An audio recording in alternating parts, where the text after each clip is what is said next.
But I found this very interesting when I was reading up on it. This movie wasn't really intended necessarily to be like an action adventure movie. It was supposed to be closer to a horror movie in the vein of Alien or Aliens. And once I read that and I started thinking about it, I was like, yeah, absolutely. They have kind of a lot of parallel scenes when he goes out into that shark cage area and everyone's gathered around the monitor. That is something in Alien that gets repeated many times in different movies. And I love that scene in any movie. I mean, did you guys catch anything else from any other movies, or did that ever dawn on you? Now that you're saying it, the alien stuff does track, because I mean, they're in an isolated facility, right? i.e. spaceship. And it's that idea of like narrow corridors and getting cut off in different directions. And there's a maze-like part to both of them. Right. Yeah. And it has something that I don't know if this is sort of a difference between older movies and more modern current movies, or if it's something indicative of a horror movie, but the skeleton crew trope, right? Like it's instead of mass casualties, right? They could have had all of the people on the research base and all the sharks people go die. off.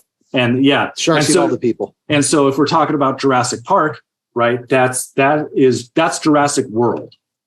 The dinosaurs get loose and they eat all of the tourists, right? The mass casualties.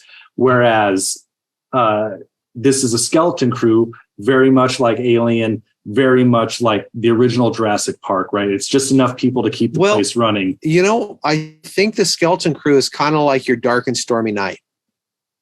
Okay, go on. I think so. You have less actors, so it's just economical. It makes sense, and it's easier to control. But it's also that idea of isolation, right? There's only a couple of us, and the power's going out. And so I think having a skeleton crew and seeing all the other people who might have better skills, who might be able to help you, who might have 3 more straps and not be incompetent, they all are gone. Right. And so I think it's that idea of setting the tone and setting the mood and really just like getting into okay, it's creepy outside. There's only a couple of us here.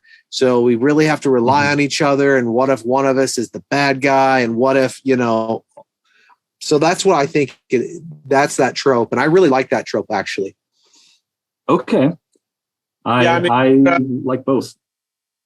When you start getting into it like that from a horror aspect, I mean, a lot of that stuff, like Chris said, it completely tracks, not just with aliens, but like, that whole skeleton crew thing. I mean, that goes all the way back to like Friday the 13th. It's just a small group of teenagers at the campground, and as he said, dark and stormy night, it's creepy outside. It's not exactly comfy inside, and I think the thing that I think Chris was kind of touched on is you don't know really who's the bad guy. Sharks are going to be bad guys, but there always seems to be like one character that is kind of the asshole of the group.